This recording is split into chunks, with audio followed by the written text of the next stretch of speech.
Across Spain, a sense of unease filled the air as meteorologists tracked the path of an impending storm named Dana. This wasn't just another weather system. Dana promised to bring torrential rains, powerful winds, and the potential for widespread disruption. From the bustling cities to the quiet coastal towns, all of Spain held its breath, bracing for impact. The government issued warnings urging citizens to take precautions and stay informed. Emergency services were placed on high alert, ready to respond to any situation that might arise. As the hours passed, the anticipation grew. The skies darkened, the wind picked up, and the first raindrops began to fall. In homes and businesses across the country, people huddled around televisions and radios, eager for the latest updates. Would Dana live up to the hype? Would it bring devastation or merely inconvenience? Only time would tell, but one thing was certain.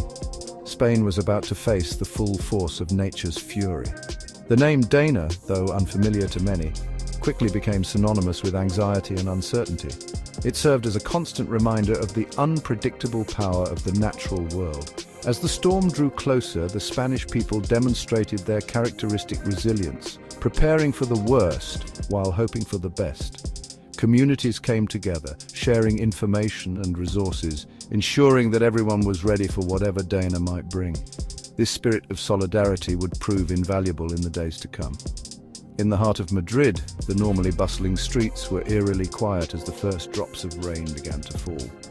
Shopkeepers hurriedly boarded up their windows while residents rushed home, eager to seek shelter from the impending storm. The air crackled with tension, a palpable sense of anticipation hanging heavy in the air.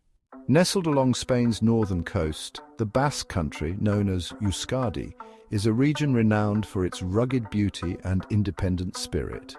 Its inhabitants, the Basque people, are known for their resilience and their deep connection to the land. However, even the most seasoned Basque fishermen knew that Dana posed a significant threat. The region's picturesque coastline, normally a haven for surfers and tourists, was now a potential danger zone, vulnerable to the storm's wrath. Local authorities in Euskadi wasted no time in taking action.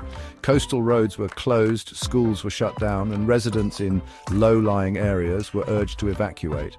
Fishing boats, their colourful hulls bobbing gently in the harbour, were ordered back to shore, their captains well aware of the sea's unforgiving nature during a storm. The Basque people, accustomed to the whims of the Atlantic Ocean, knew better than to underestimate Dana's power. Despite the looming threat, a sense of calm determination prevailed among the Basque people. They had weathered storms before, and they were confident in their ability to weather this one as well. Neighbors helped neighbors secure loose objects, clear drainage ditches, and prepare for potential power outages.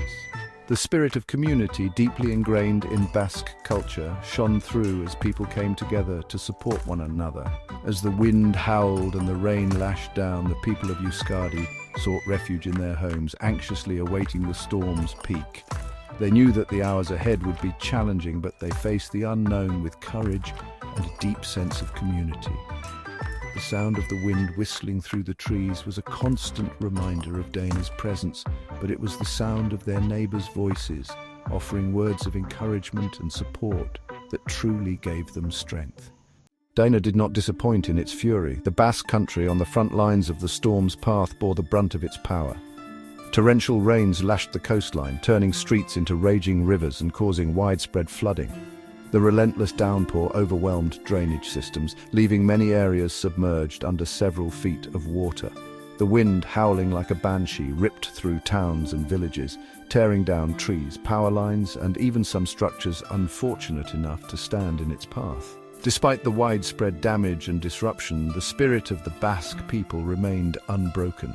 As soon as the storm began to subside, residents emerged from their homes ready to assess the damage and begin the task of rebuilding. Armed with shovels, brooms, and buckets, neighbors helped neighbors clear debris, pump out flooded basements, and comfort those who had suffered losses. The true measure of a community's strength lies not in its ability to avoid hardship, but in its response to it. The Basque government, in close coordination with national authorities, acted swiftly to provide aid and support to those affected by the storm.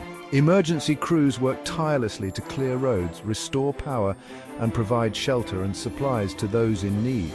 The Basque people, known for their self-reliance, also demonstrated their willingness to lend a helping hand to those less fortunate.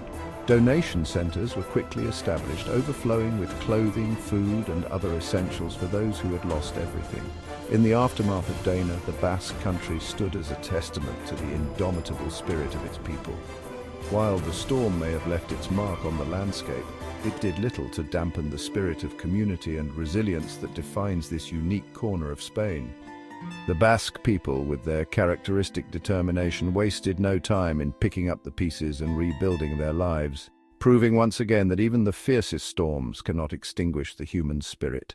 After the storm, there's always a moment of calm. It's in this quiet that we begin to assess the damage, to understand what has been lost and what remains. Picking up the pieces isn't just about physical recovery, it's about emotional and mental healing too. It's a process, one that requires patience, resilience, and most importantly, hope.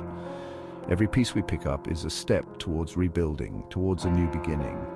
And as daunting as it may seem, it's in these moments of reconstruction that we often find our greatest strength. As the storm approached, the city sprang into action. Emergency services coordinated their efforts, while residents hurriedly secured their homes. The atmosphere was tense, but there was a strong sense of community and determination. Everyone knew that preparation was crucial. In the aftermath of the storm, the true extent of the damage became clear. Homes were destroyed, streets were flooded, and lives were upended. But amidst the devastation, there was hope. Volunteers and aid workers arrived, providing much-needed support. Families began the arduous task of rebuilding, piece by piece. It was a time of great challenge, but also of resilience and solidarity. The storm left a stark reminder of nature's immense power. Trees were uprooted, buildings were reduced to rubble, and entire communities were left in disarray. It was a humbling experience, a reminder that despite all our advancements, we are still at the mercy of the natural world. This event served as a powerful lesson in respect and preparedness. In the wake of the storm, the focus shifted to the future. Efforts were made to improve infrastructure, enhance early warning systems, and educate the public about disaster preparedness. The goal was clear: to build a more resilient city, better equipped to face whatever challenges may come. It was a collective effort, driven by the desire to protect and safeguard the community for generations to come.